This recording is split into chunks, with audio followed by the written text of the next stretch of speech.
Hey, good day everyone. So our topic for this video is about agricultural and bioprocess engineering. So when we say agricultural process engineering, it is the transforming, packaging, sorting, or grading livestock products, agricultural commodities or plant products into goods that are used in for intermediate or final consumption, including goods for non-food use. So handling and storage of crops in fresh form from farm to market to processing of agricultural materials into food, feed products, and industrial products. So next, post-harvest engineering. So due to the inherent perishability of high-value commercial crops, such as fresh fruits, vegetables, and cut flowers, a significant fraction of the volume produced yearly is lost due to improper handling, inappropriate packaging, and inadequate storage and transport facilities. So post-harvest engineering involved in the sorting, grading, packaging, temperature management, transport, and short-term storage of high-value crops. Development of equipment, facilities, and protocol to reduce losses, extend shelf life, and maintain quality of perishable crops in fresh form. So next, crop processing. So involves the transformation of raw agricultural materials into intermediate or finished products such as animal feed, crude oil extracts for biofuel production, industrial fibers. So itong field ng crop processing involves or specializes in the determination of physical properties of raw materials, development of size reduction and extraction equipment and processes, evaluation of processed products, and drying and dehydration methods. So special emphasis is placed on drying and milling crops such as rice and corn. So next, food engineering. So the integration of the fields of engineering chemistry and microbiology for developing solutions to processing of food materials into finished products with added value and a stable shelf life. So this field of specialization involves the development of new food products, pharmaceutical, food processing machinery, packaging materials, and edible coatings, processing protocols, and treatments of processing plant waste. So next is energy engineering. So it involves in biomass and other alternative energy resource development, so such as calculation of energy potentials, policy formulation, status of the industry, biofuels potential and sustainability, energy conservation and efficiency measures, and theory and design of combustion systems for agricultural commodities.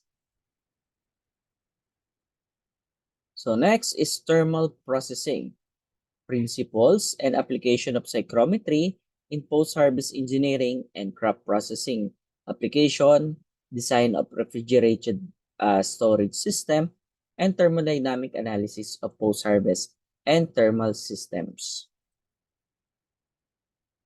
So yun yung uh, hindi naman siya branches pero mga areas ng ating AB process engineering. So next, let's discuss principles and methods of preservation. So crop preservation, so ano ba to? Operation, o kaya series siya ng operation in which properties of the crops are intentionally altered through the process to slow down or stop spoilage. So process siya or series siya ng process or operation in which ina-alter natin yung physical, chemical, properties ng crops para mapabagal natin or mapigilan natin yung spoilage. No? Pero most of the time, mapabagal lang natin yung pagkabulok nitong mga crops natin. So the degree of alteration in properties may vary. And for example, drying of grains. So example yan ng crop preservation kasi pagka binawasan natin yung moisture dun sa grain, so magiging less active yung mga microorganism that may cause spoilage. So here we have drying kung saan nakalatag yung mga palay sa daan, which is hindi siya maganda dahil bumababa yung quality ng ating grains. So meron naman tayong mga dito elevated dryer, sun drying siya pero naka-table. Then meron tayong cold storage facilities. So ito naman is sun drying ng fish. And we have also yung charring method. Nilalagay natin sa mga garapon to preserve the products. So bakit ba kailangan natin i-process yung crop? So una, para mapahaba natin yung buhay ng yung crops and to provide a variety of diet. Siyempre, halimbawa, kung off-season yung isang crop, using different processing method or appropriate processing method, pwede maging available yung crop na yon even wala pang or hindi niya panahon.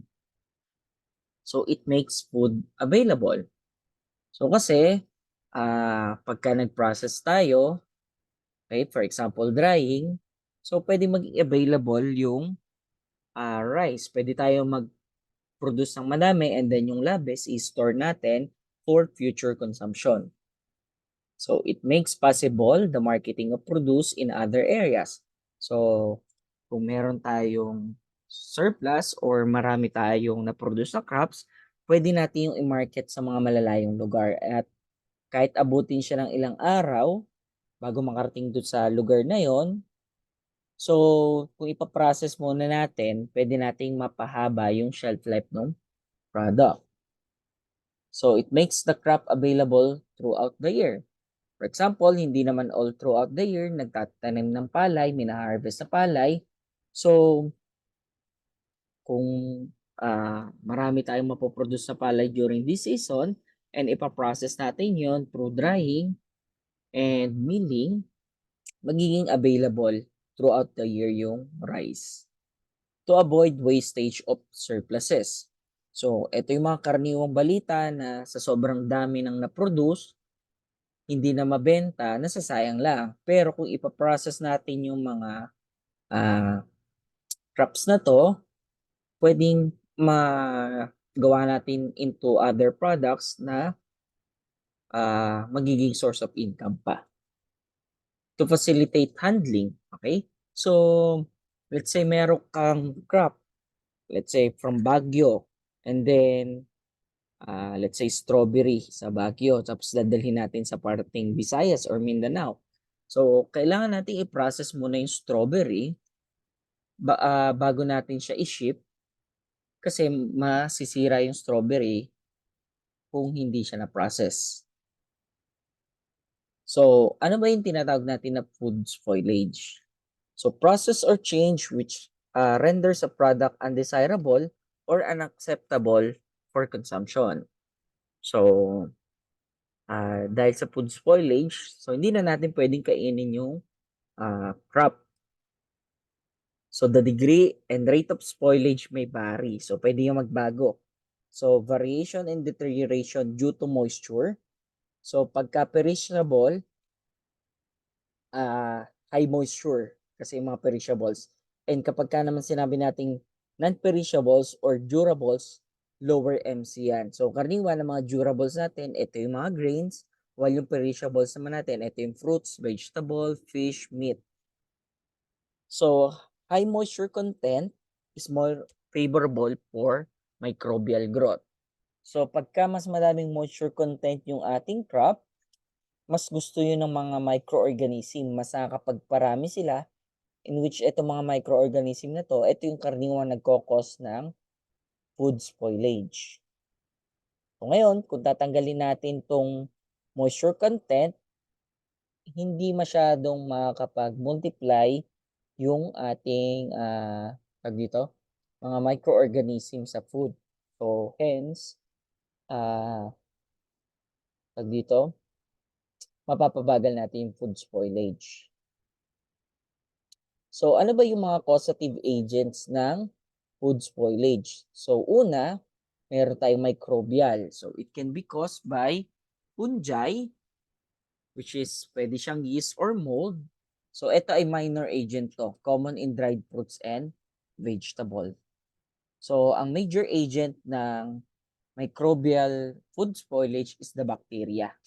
So especially on wet or high moisture food. So again, mas gusto ng mga bacteria, ng mga microorganism, yung wet or high moisture environment. So next, we have chemical. So meron tayong enzymatic, compounds that catalyze chemical reaction such as in respiration or oxidation.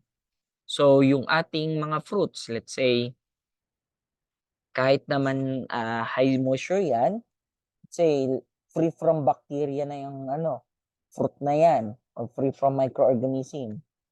So, kunwari, ganun yung case. Pero, dahil nagre-respire yung fruit, nagre-release siya ng heat, so nagkakaroon ng chemical reaction which causes spoilage.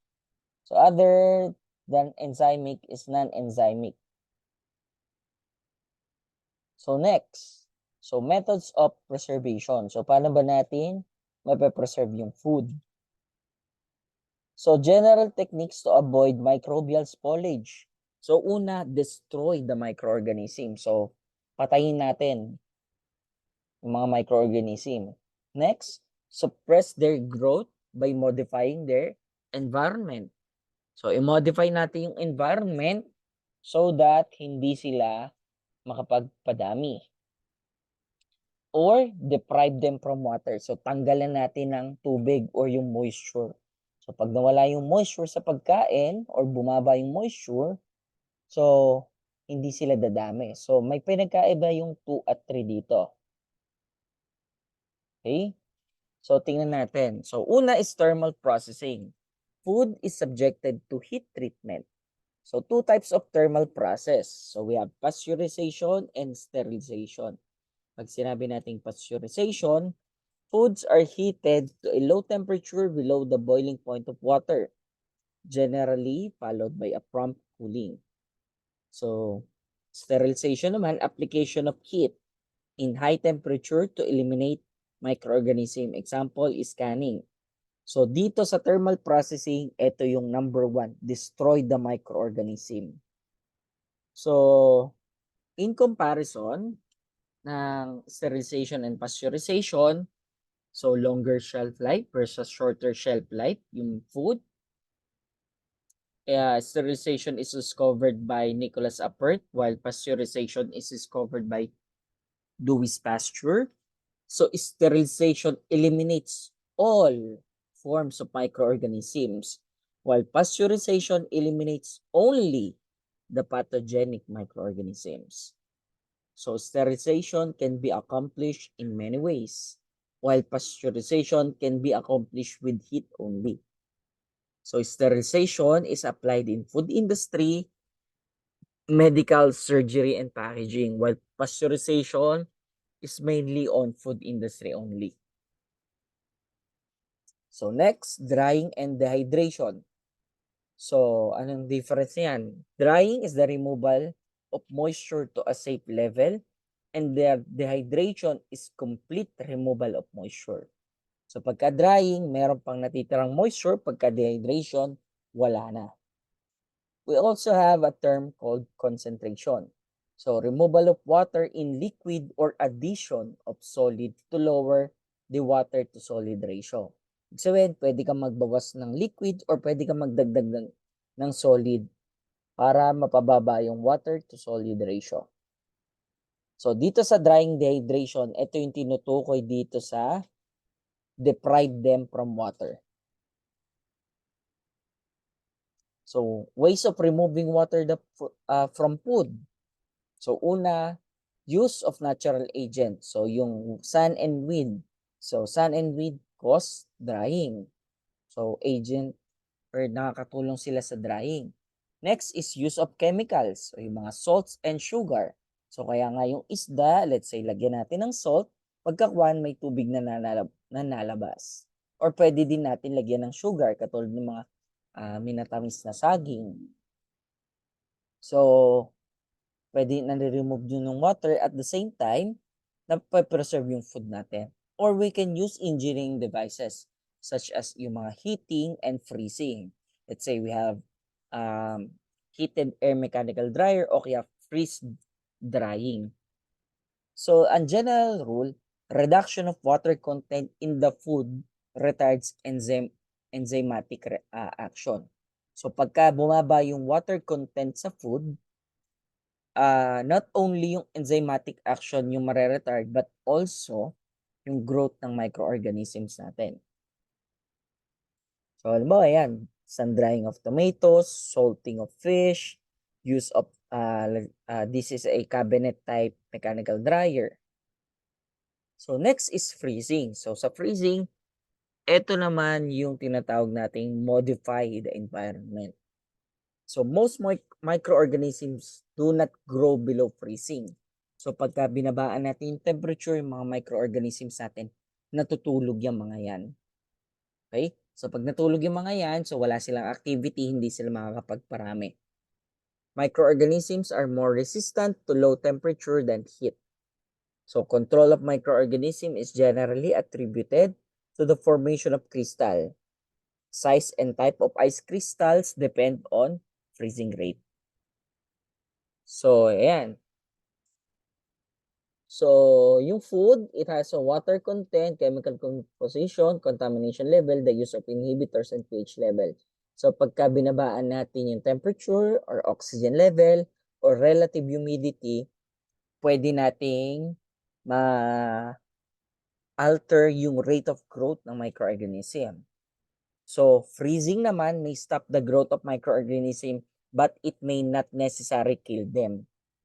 So, ito yung difference nung destroy the microorganisms and modify the environment. Pag destroy the microorganisms, pinapatay natin yung mga microorganisms.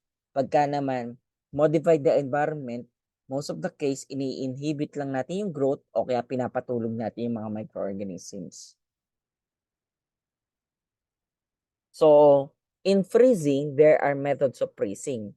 Una, direct contact with the refrigerant. Ibig sabihin, yung food tsaka yung refrigerant, let's say ilulubog natin yung food sa refrigerant such as immersion or spray freezing. So, meron tayong food liquid interface. So, next is indirect contact between food and refrigerant. So, ibig sabihin, yung refrigerant pwedeng let's say, ito, plate freezing, food and solid interface. So, yung food, ilalagay natin kunwari sa isang metal box and then yung metal box na yon ilulubog natin sa, let's say, refrigerant. So, next is use of refrigerated air. So, this is similar to number 1, but there is food interface. A food air interface. So, sample nito is blast freezing. So, gumagamit tayo ng malamig na hangin para, tawag dito, i-freeze yung food. So, eto, meron tayong immersion. Then, meron tayong mga plate freezer.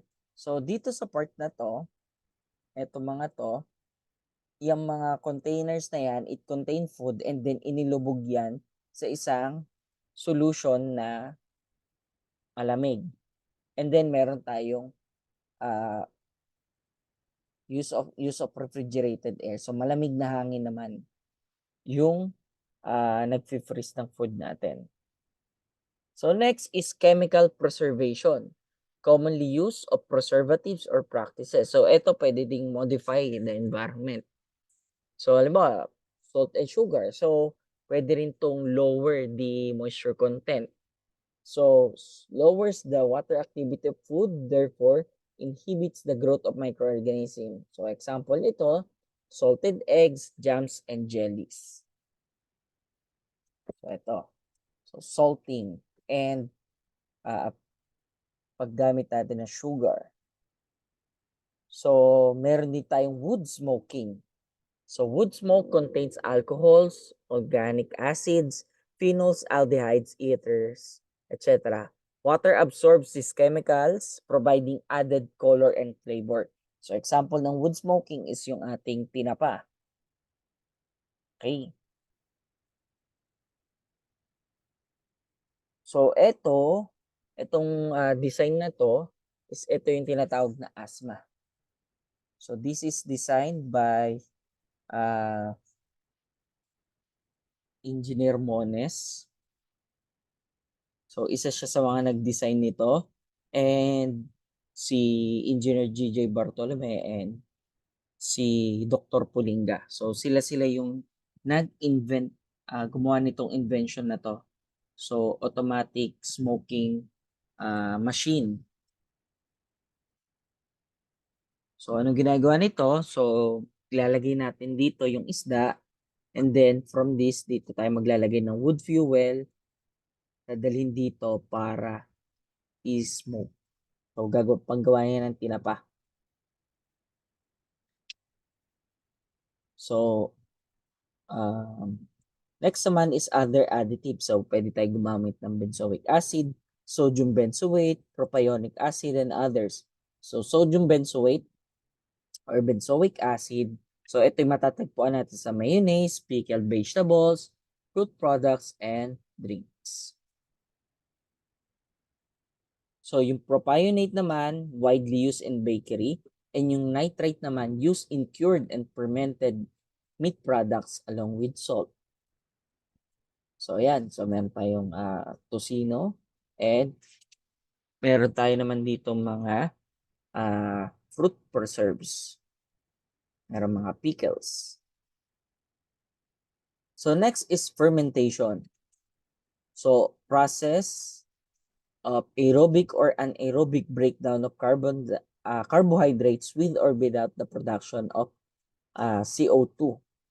Breakdown of proteinaceous materials results to putrefaction, cause of offensive odor. So in fermentation, a particular type of microorganism is encouraged to grow and multiply. So anong example nito? Mga yogurt. Okay? So yung beer. So meron tayong tinatawag na lactofermentation as a method of food preservation. So yung mga beer natin, so ito ay fermented na mga malt.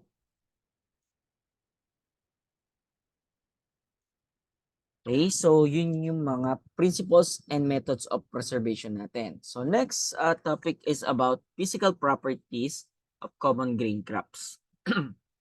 So tingnan natin yung mga properties na sa mga grains. So unang property is the bulk density.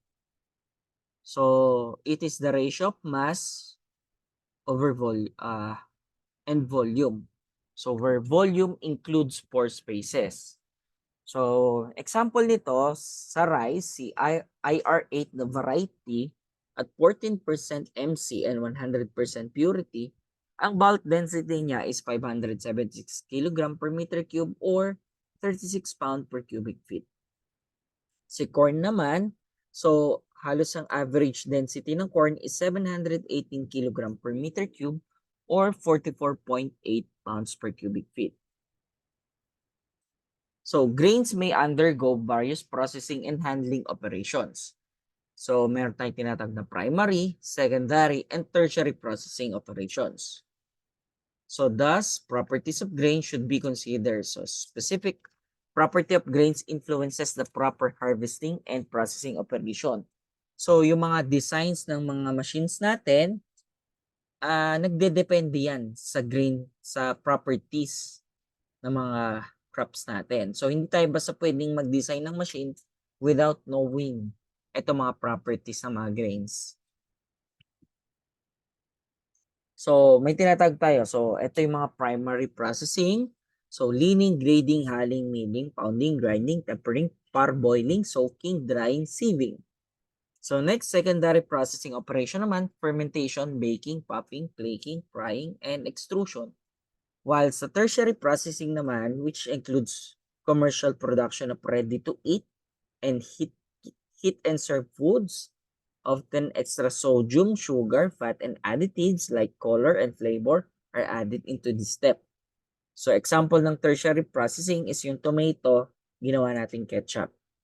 So one such example is corn getting developed and nixtamalized in a way to get absorbed into a soluble arrangement before even making it into a butter. So, knowledge of the physical, chemical, and thermal properties of grains are important. So, paano? To minimize yung losses. Okay? So, napakalaga niya kasi kung alam natin yung physical, chemical, and thermal properties, so makakagawa tayo ng mga machines na mataas ang efficiency. So, mami-minimize natin yung losses. So, pati yung during storage, pwede natin ma-minimize yung losses. Maintain the top quality of the product until consumption. For example, hindi natin inalam yung properties ng, let's say, rice. Gumawa tayo ng milling machine. So, pwedeng ang ma-produce natin quality doon is mga binlid or yung mga brewer rice. And bababa yung quality ng product natin. So, design process equipment. So, ito yung lagi ko sinasabi na nga na napakalaga ng properties nito mga grains, physical, chemical, and thermal para makapag-design tayo ng isang efficient na processing equipment. So, make material balances. So, halimbawa, during drying, alam natin bakit nagkakaroon ng loss. Or halimbawa, during storage, bakit kunwari ang ipinasok mong material ay 100 kilograms, ang lumabas na lang ay 96. So bakit kaya may nagnakaw ba ng 4 kilograms? Or kung alam natin na nagkakaroon ng moisture loss dahil sa mababang humidity, so pwede nating ma-account yung loss doon. So make heat balances in a process and control and develop processing conditions and products. So, time of harvest is also critical as this defines the final properties of the product prior to processing and handling. So, kasi medyo may iba yung properties ng product depende kung anong time natin siya in-harvest. For example na lang, mangga. So, hinog tsaka hindi hinog. So, magkaiba na agad ang properties nun. So, delayed harvesting beyond the optimum periods as well as early harvesting before maturity will affect the final specific physical, chemical, and thermal properties of the crop. So again, bulk density of the grain and the airspace between kernels affect the physiological and physical processes during storage and processing. The flow of air is affected by the intergranular spaces in between the grains, and this in turn related to the transfer of heat by convection and moisture removal by evaporation. So ito yung kahalagahan ng bulk density.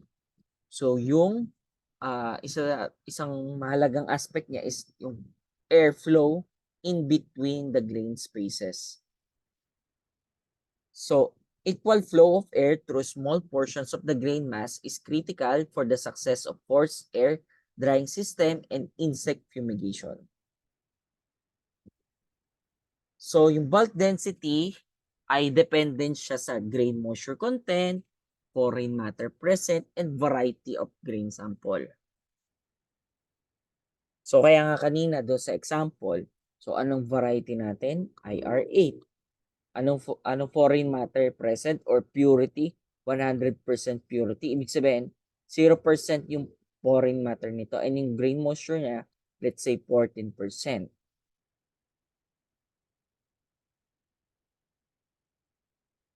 So next, true or particle density. So mass over volume lang to. So airspace not included.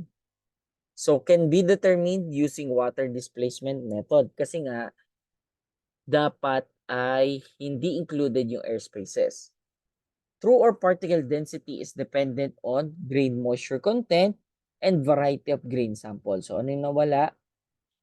Foreign matter present.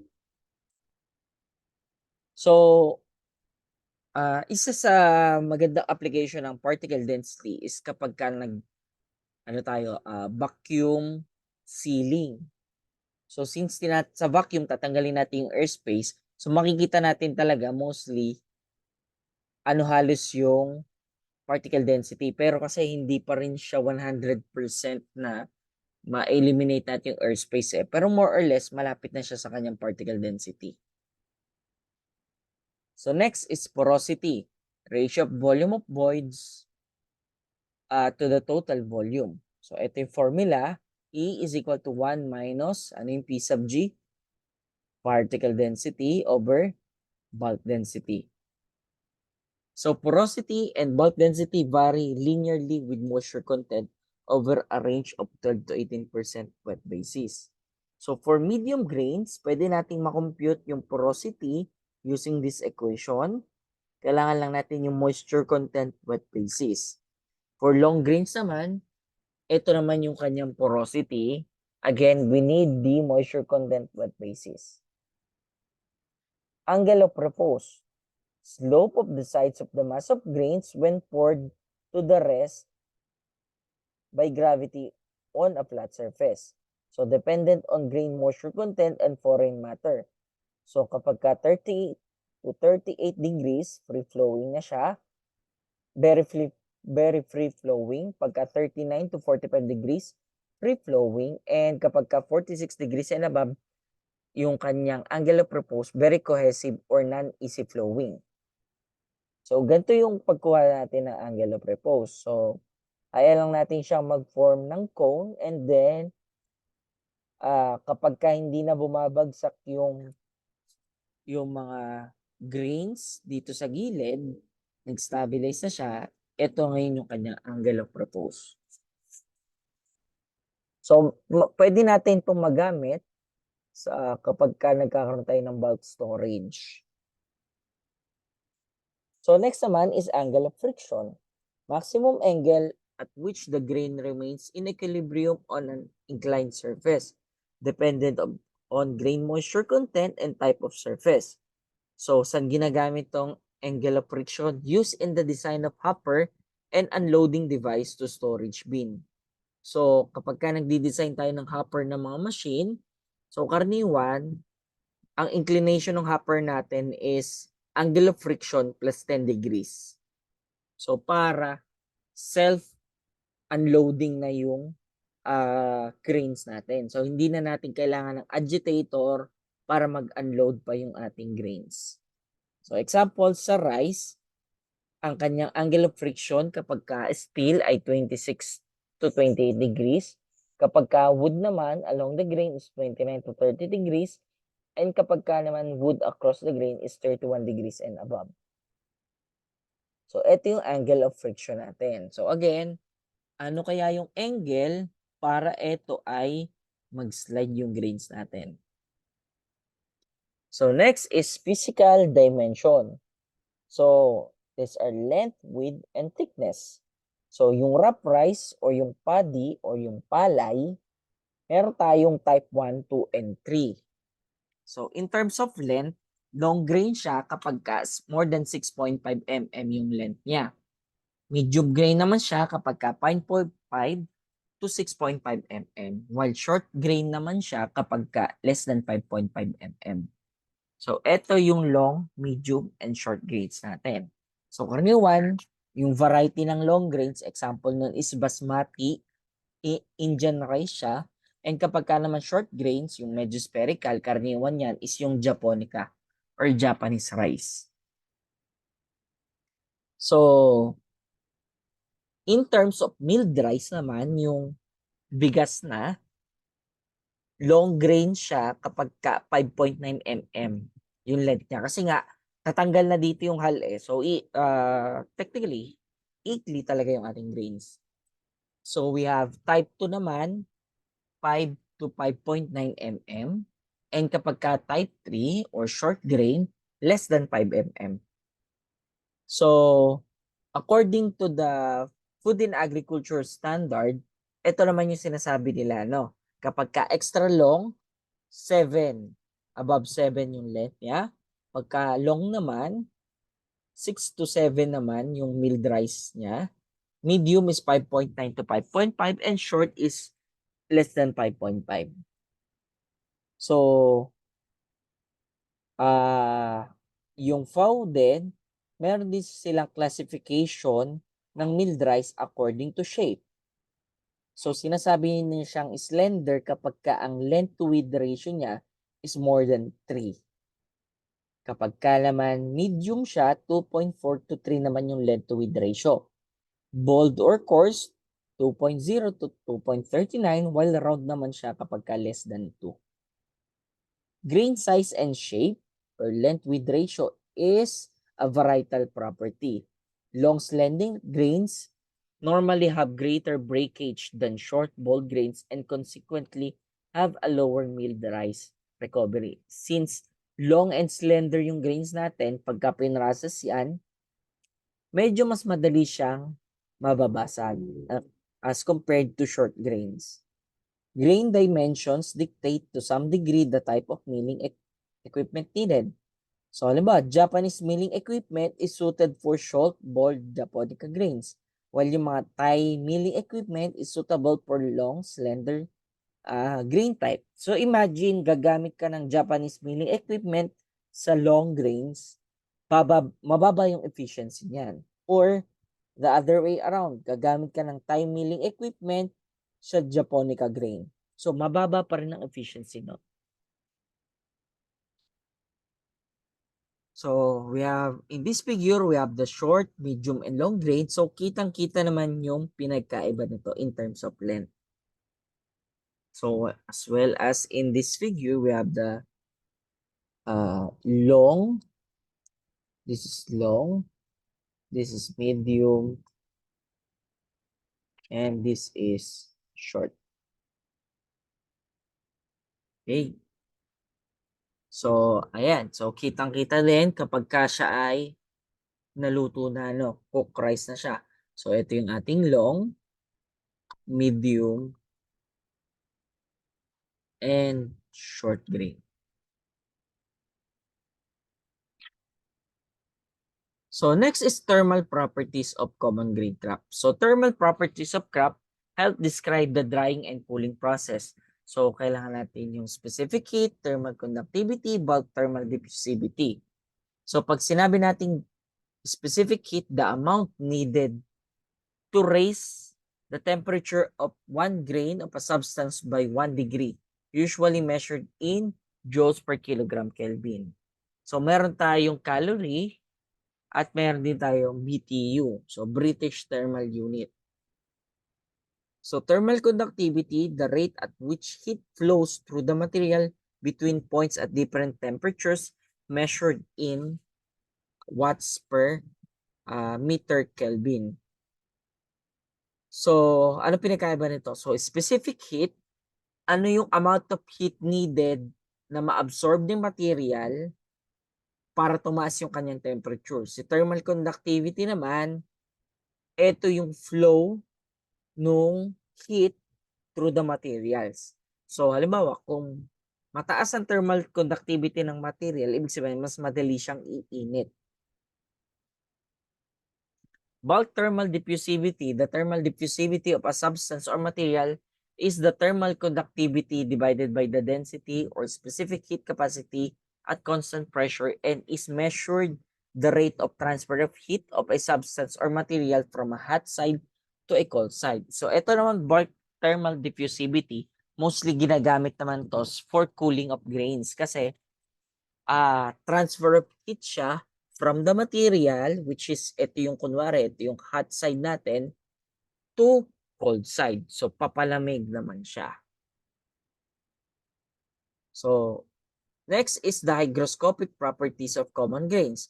So pag sinabi natin adsorption, water is being held in the surface of the grains. So water is held more firmly by the forces of the polar or valency type. So adsorption. Pag sinabi naman natin desorption, reverse process characterized by the release of water in the form of vapor. Pagka adsorption, nag-adsorb. Pagka desorption, nagtanggal naman ng tubig. Chemisorption naman occurs with fumigation process which places gases in contact with the grain.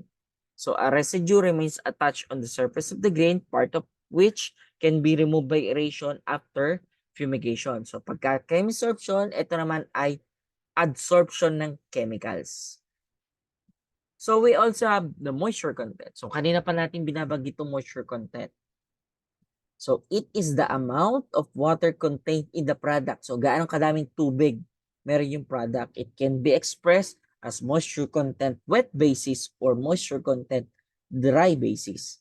So moisture content has a marked influence in all aspects of grain quality, and it is essential that grains be milled at a proper moisture content to obtain the highest head rise yield. So kasi ang mangyayari kapag mataas ang moisture content ng grain at nag-undergo siya ng milling, mas madali siyang mabasag dahil malambot yung grain as compared to grains with low MC. So yung optimum milling natin should be 14% moisture content wet basis. So high moisture grains are too soft to withstand hulling pressure, which result in grain breakage and possibly pulverization of the grain. Two dry grains naman, yung sobra namang baba ng MC, babasagin na yung grains natin. So pagka naman mataas, malambot naman yung grains. So meron tayong dalawang moisture content or moisture present in the grains. So una, we have the pre-moisture or the surface moisture. So ito yung nasa labas lang ng grains. And meron tayong moisture within the grain or yung bound moisture. So nasa loob naman siya ng grain. So hindi siya agad makakalabas during drying. So punta tayong moisture content. No? So tingnan natin, ito yung formula ng moisture content wet basis. So percent moisture content wet basis is equal to the initial weight over the final weight of the minus the final weight of the product over the initial of the weight of the product times 100%. So next naman is meron tayong moisture content dry basis naman. So ito, initial weight minus final weight over final weight. Next is pwede nating i-transform si wet basis to dry basis. So paano natin gagawin yon? So ito, pagka wet basis gagawin nating dry basis, so kailangan lang natin yung moisture content wet basis over 1 minus moisture content wet basis times 100. So dapat to nakadecimal. So kabaligtad naman, kung halimbawa given sa'yo ay dry basis, i-convert natin into wet basis. So MCDB over 1 plus MCDB times 100. Again, itong dalawang to, nakadecimal yan. So next, pwede natin ma-estimate yung final weight ng product. So paano nang gagawin natin? So initial weight of the product times 1 minus initial moisture content is equal to final weight of the product times 1 minus final moisture content. So nakadecimal yung moisture content natin. So we can also estimate the weight of water removed from the product. So napakasimple, initial weight of the product minus final weight of the product. So ang sagot doon is yun yung tubig na nawala during drying or during moisture removal. Next, grain quality. So we have purity. Purity is related to the presence of dockage in the grain. So, ano ba pag sinabi nating dockage? Dockage refers to materials other than paddy and includes chops, stones, weed seeds, soil, rice straw, stalks, etc. So, ito yung mga impurities generally come from the field or from the drying floor. Ito yung mga dockage. So, unclean paddy increases the time taken to clean and process the grain. And foreign matter in the grain reduces milling recoveries and the quality of rice and increases the wear and tear of milling machinery. So kapag ka madaming foreign matter, mababa yung ating milling recovery. And let's say, imagine, merong mga stones, yung rice na, yung paddy na imimil natin. So it increases wear and tear ng mga milling machine natin. So we also have varietal purity. A mixture of varieties causes difficulties at milling and usually results in reduced capacity, excessive breakage, lower milled rice recovery, and reduced head rice. So pag sinabi nating varietal purity, yung variety o yung isang, let's say, rice, composed siya ng iba't ibang variety. So since iba't ibang variety, iba't iba yung properties nun, pag nag-undergo siya, let's say, ng milling process, bababa yung capacity and recovery ng ating machine. Different sizes and shape grains make it more difficult to adjust hullers, whiteners, and polishers to produce whole grains. Next, we have cracked grains. So, overexposure of mature paddy to fluctuating temperature and moisture condition leads to development of fissures and cracks in individual kernels. Cracks reduces milled rice recovery and head rice yield. So, nung nag-MS ako, ginawa namin tong experiment na to. No? So, nag-dry kami ng grains and maghapon namin inintay kung kailan magka-crack yung grains na yan. So, kailangan naming ilawan since ito ay paddy, hindi namin pwedeng idehal, kailangan naming ilawan from time to time para mapansin ko meron na nagka-crack. So etong nasa figure, yung mga kulay pink, yun yung part na nag-crack, no? Yung pag-crack ng grain is caused by adsorption ng water. Let's say dry na yung grains, kapag ka nag-absorb ulit siya ng moisture, magka-crack siya. So hindi dahil sa sobrang init nung nung temperature, pero dahil nag-reabsorb siya ng moisture. So immature grains naman or immature rice kernels are very slender and chalky siya, mukhang chalk.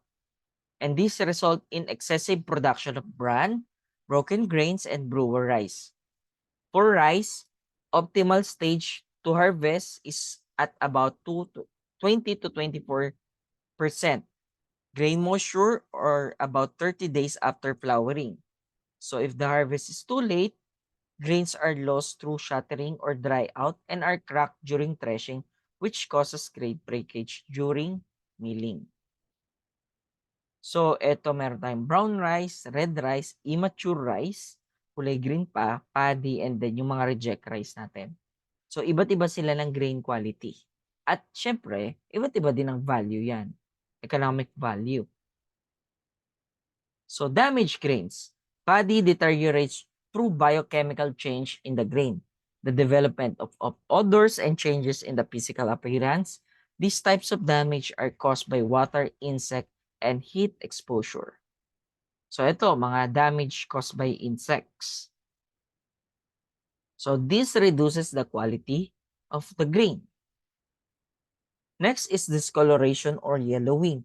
Yellowing is caused by overexposure of paddy to wet environmental conditions before it is dried. So caused by microbiological and chemical activity that overheats the grain. Presence of fermented grains does not affect milling yields. It does not downgrade the quality of the milled rice because of the unattractive appearance. So kapag ka medyo madilaw yung palay natin or ma-brown, so hindi siya ganun ka-attractive, no? So, ito is pataas ng pataas yung discoloration niya. So, and yan. Kung yellow rice siya, hindi siya magandang tingnan. So, unappetizing siya kainin. So, try nating mag-solve naman. So, ito mga susunod na to is problems. So, unahin natin sa moisture content. So, a product has 25% moisture content, dry basis. What is the percentage moisture content of the product in wet basis? So, again, our formula, tinatanong is moisture content wet basis. So, i-convert lang natin to. So, anong formula? MCDB over 1 plus MCDB times 100. Okay? So, yung percent moisture content wet basis natin is equal to, so, ito yung percent moisture content dry basis natin, gawin nating decimal over 1 plus 0.25 times 100. So, ang sagot po natin dito, ang percent moisture content wet basis natin is 20%. So, ganun lang siyang kasimple. Okay, next. So, ito pala yung solution yan. So, nag-provide din ako ng type written solution. So, next, what is the amount of moisture removed from a material with 14% moisture, 14.5% moisture and 75 kilogram dry matter weight? And what is the percentage moisture content of the paddy when expressed in dry basis? So, una, pinapahanap is the moisture removed from the material with 14%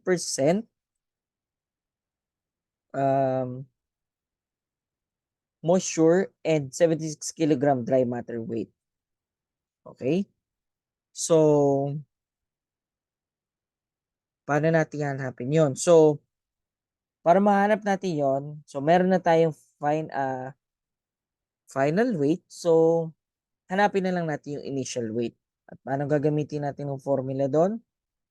So, weight initial is equal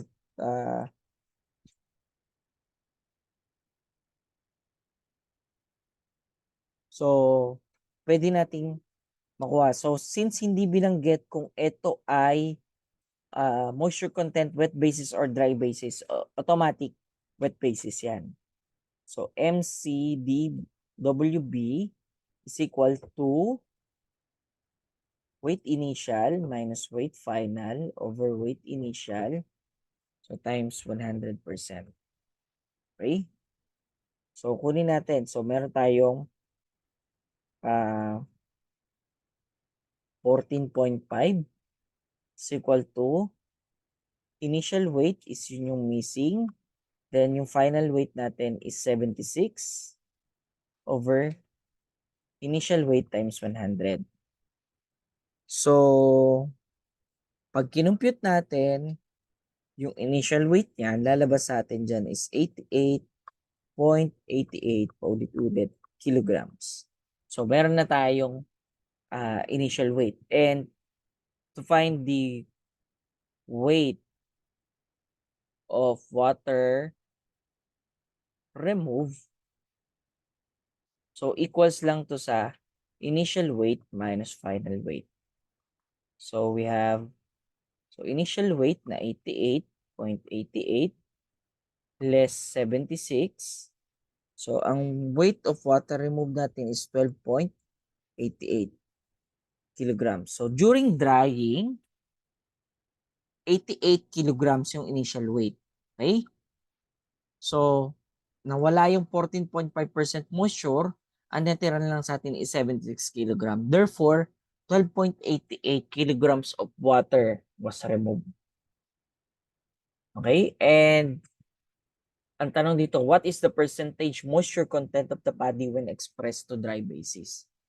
So again, MCDB naman is equal to MCWB over 1 minus MCWB times 100%. So equals to sa 0.145 over 1 minus 0.145 times 100%. So, ang answer natin dito is 16.959064 0.33%. So, yan yung moisture content dry basis natin. So, this is again the problem. At ito naman yung solution natin. Next. So, 50 grams of fruits were dried with initial MC of 35%. What is the final weight or final moisture content in wet basis if the final weight is 35 grams? So, ano formula natin dyan? Weight initial times 1 minus initial moisture content is equal to weight final times 1 minus final moisture content. So, hinahanap sa atin ay final MC. So, ang initial weight natin is 50 grams. 1 minus initial moisture content is 35 or 0.35. Final weight is 35 grams and 1 minus MCF. So, ito yung missing. So, pag ginanap natin yung final moisture content, so we will have 0.07142857143. So, kung express natin in percent, multiply lang natin by 100, which will become 7.142857143%.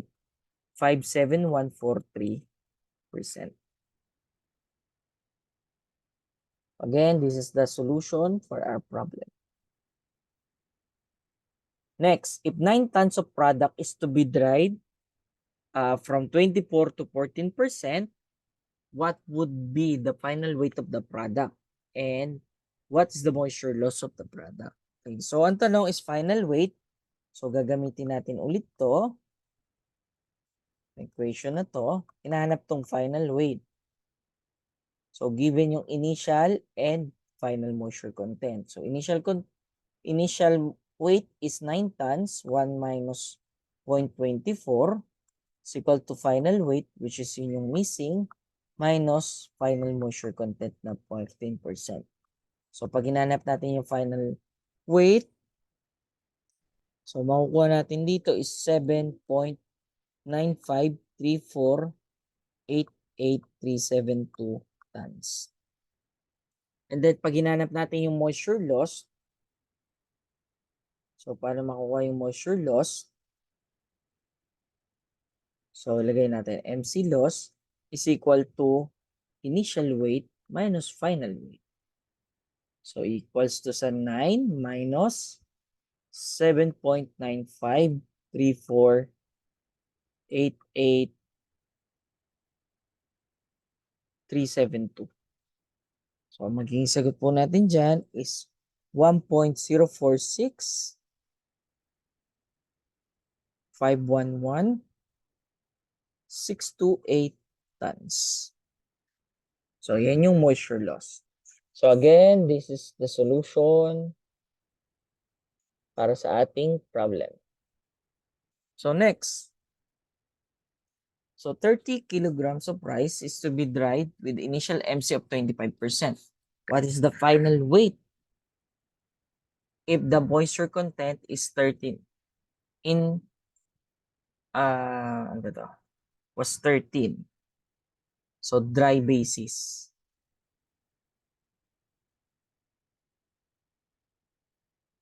So, given dito yung final moisture content niya in dry basis. So, first, we need to convert muna ito into wet basis. So, 0.13 over 0 as 1 plus 0.13 times 100. So, lalabas na moisture content niya, wet basis is 11.50442478%. And then, to compute for the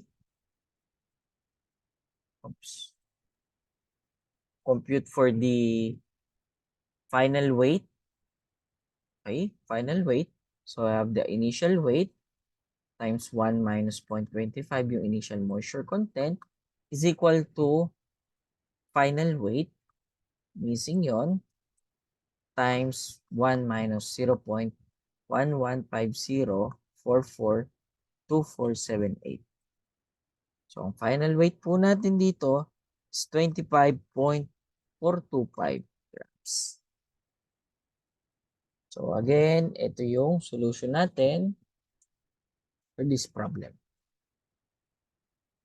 So next, so 500 kilograms of paddy at 22% MCWB is dried to 14% MCWB for milling. Calculate the amount of moisture removed in drying. So paano nang gagawin natin? So first, hanapin natin yung final weight. So we have the initial weight times 1 minus initial moisture content is equal to final weight times 1 minus final moisture content. So mahanap natin dyan yung final weight, which is equal to 453.511. Sorry. 53.4883721 kilogram. And then, to compute for the moisture remove or yung moisture loss natin, so initial weight minus final weight. So ang difference niyan, yun yung natanggal na moisture, which is 46.511,62791 kilograms.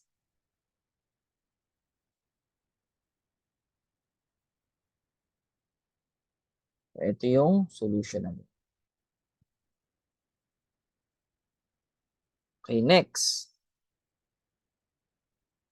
1 ton of rice grain were dried initially at 24%. Okay? So, compute for the amount of moisture removed if the final moisture content in wet basis was 14%. So, final moisture remove ulit ang pinapanap. So, 1 ton times 1 minus initial moisture is equal to final weight 1 minus 0.14, final moisture. So, ang final weight natin dito is 918.6046512 kilogram. And then, looking for the MC loss. So, ito ay initial weight. So, ito is, gawin na nga natin itong 1,000. Okay? So, 1,000 kilogram minus 918.6846512 kilogram. Kahit mamaya lang natin isulat.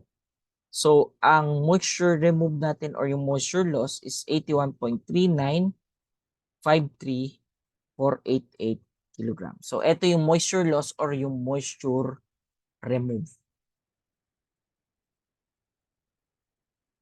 Ito again yung solution.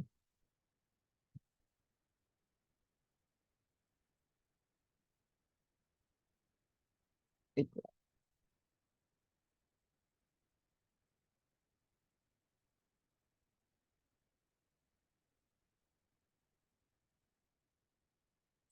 Mukhang iba yung naging solution ko.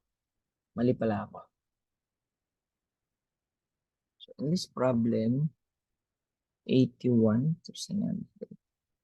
Okay, mali pala.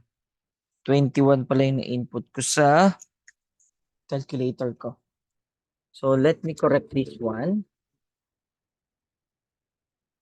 1,000 times 1 minus 0.24 divided by 1 minus 0.14. Okay, so mali ako dito. So, ang final weight of the product is 883.7209302 kilograms. So, mali pala na input ko sa calcul.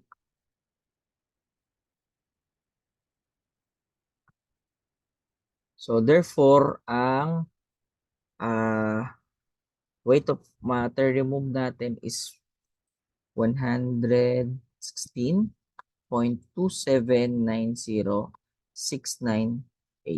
kilograms. So, ito yung moisture loss natin. So, in this case, nakatan naman yung mga units. So, next, a solar dryer is used to reduce the moisture content of 4 tons of paddy rice from 25 to 14% wet basis. What is the amount of moisture removed from the paddy? So same formula. So we have 4 tons, gawin natin 4,000 kilograms times 1 minus 0.25 is equal to final weight nung product tapos 1 minus 0.14. So solving for the final weight, so makukuha natin yung sagot dito ay meron tayong 3,488.372093 kilograms. So yan yung final weight of the product. And pag kinumpute natin ng weight of water removed, so magkakaroon tayo dito ng 4,000 minus 3,488.372093. So ang weight of water removed natin is equal to 511.627907 kg. So imagine more than kalahating tonelada or more than half a ton ay tubig lang. Okay? Which is tinanggal lang natin. So ito yung solution.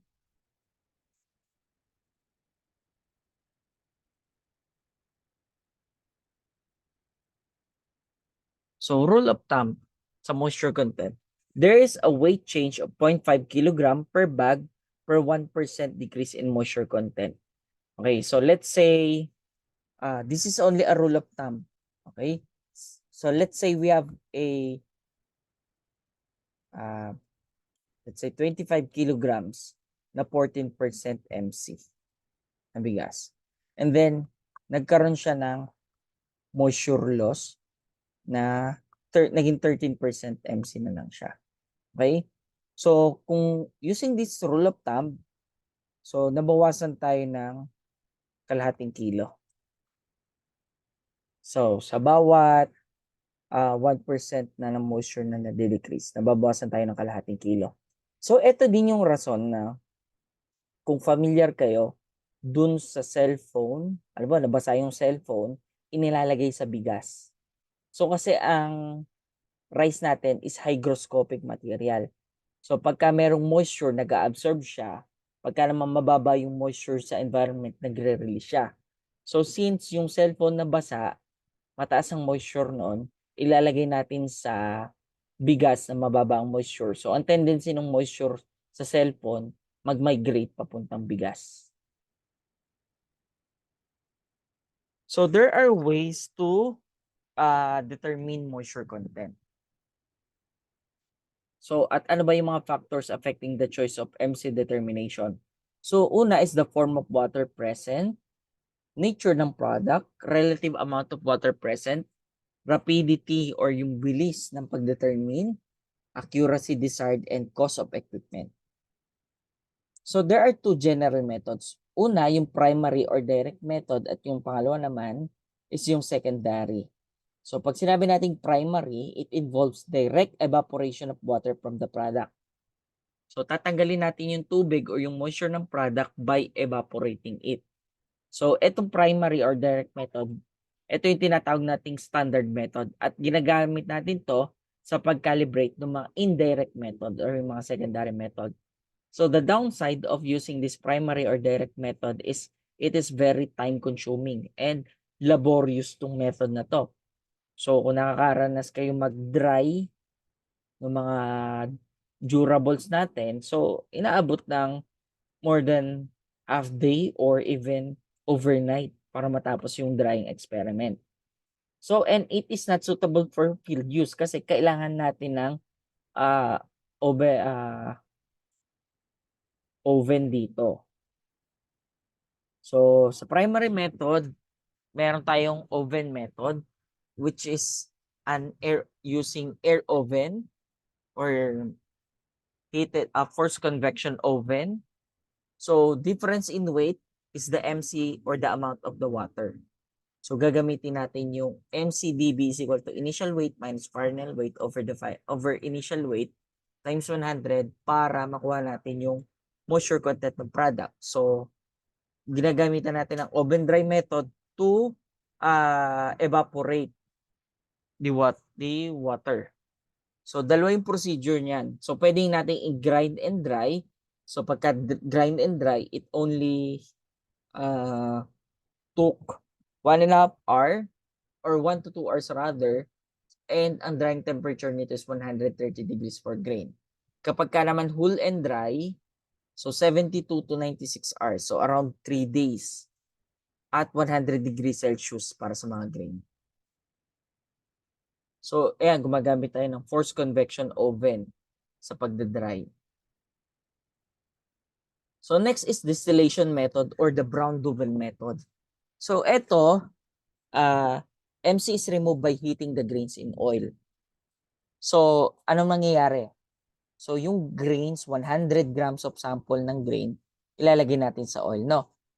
And then, pagka nag-apply tayo ng heat dun sa oil, syempre, dahil mas mataas ang boiling point ng oil, mauunang mag-evaporate yung tubig nung or yung moisture content ng grains. At kapag ka nag-evaporate yon, i-condense natin yon, and then yung amount ng condensed water is the amount of water removed. So, dahil madali lang tong method na to and very direct to the point. So, kailangan lang natin ng 100 grams na sample and ilulubog natin yon sa 100 ml ng mineral oil. So, and then i-heat natin yon up to 190 degrees Celsius for paddy and 200 degrees Celsius naman for milled rice for around 30 to 45 minutes. So, ganun kabilis lang. So, again, dahil mas mababa ang boiling point of water, mauuna siya mag-evaporate kaysa dun sa mineral oil. And then yung nag-evaporate na yon, i-collect yon. So may nakadirect yan na mga tube papunta sa isang graduated cylinder, and then magko-condense yung water doon, at yung mako-collect ng water natin is equal to the percent MCWB na. So halimbawa, meron kang 100 grams ng grain, ang na-collect mo doon ay 14 grams or 14 ml of water. So ibig sabihin, ang moisture content mo ngayon in wet basis is 14%. So napaka-direct to the point. So ito yung example ng Brown-Duvel.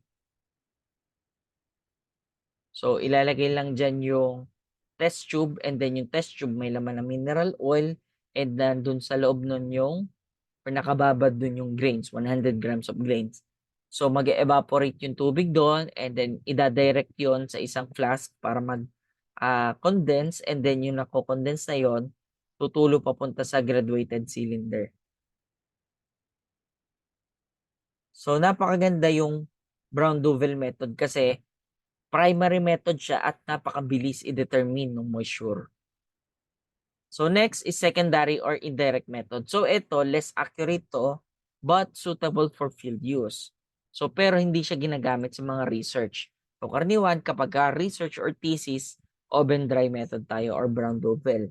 Pero kapag ka naman field experiment, pwede tayong gumamit nitong secondary method na to. So it involves the measurement of the properties of material, including electrical, mechanical, or thermal properties related to its actual moisture content. So itong electrical, mechanical, or thermal properties, i-relate natin to sa moisture content. So changes in the electrical, mechanical, or thermal properties, so ibig sabihin, meron din tayong changes in the moisture content. So una is the electrical resistance method. So electrical resistance or conductivity depends upon MC. So kapag ka wet yung grains, so mas mababa yung resistance niya. At kapag ka naman dry yung grains, mas high yung resistance niyan. So this is being calibrated para mabasa na natin is ilang percent MC siya. So example nito is yung Erie Paddy Moisture Tester. So kaya lang, it doesn't tell the exact moisture content, pero may indicator naman. kapag ka ito yung nag-blink or umilaw to, so 16% siya. At kapag ka naman blinking siya, around 14 to 15 MC. Kapag ka naman green yung nag-blink, etong part na to, 13 to 14% MC siya. Pero pagka tuloy-tuloy lang yung ilaw niya, 12 to 30 naman. Kapag ka naman yellow, tuloy-tuloy yung ilaw, 11 to 12%. At kapag ka naman blinking siya, 10 to 12%. So dito natin, ito natitwist to, natatanggal, and then doon natin ilalagay yung grains. So yan. So ilalagay natin, ito yung indicator ng red, green, and yellow light. So paddy is wet and needs to be dry kapag ka above 14% yung MC. Kapag ka naman green yung nailaw, ibig sabihin nito, paddy is dry enough for safe storage and at optimum MC for milling. So 12 to 14%. At kapag ka naman 12% or below, safe for seed storage naman siya. So secondary method, another is the electric method. So the electric properties depends upon its MC. Kapag ka wet yung ating grains, high dielectric constant siya. Kapag ka naman dry, low dielectric constant. So example nito is itong Shega grain moisture meter. So this is a capacitive type ng moisture meters. Yan. So pipindutin lang natin tong part na to. Babagsak yung mga grains na to. And meron diyang capacitor plate. So mafe-fill yung space doon, and then true capacitance of the grain, madedetermine natin yung MC niyan. So ito is another sample. This is from Grain Pro. And titwist lang natin to para meron diyang lalagyan ng grains. So another is chemical method. So water is removed by adding a chemical which combines with water.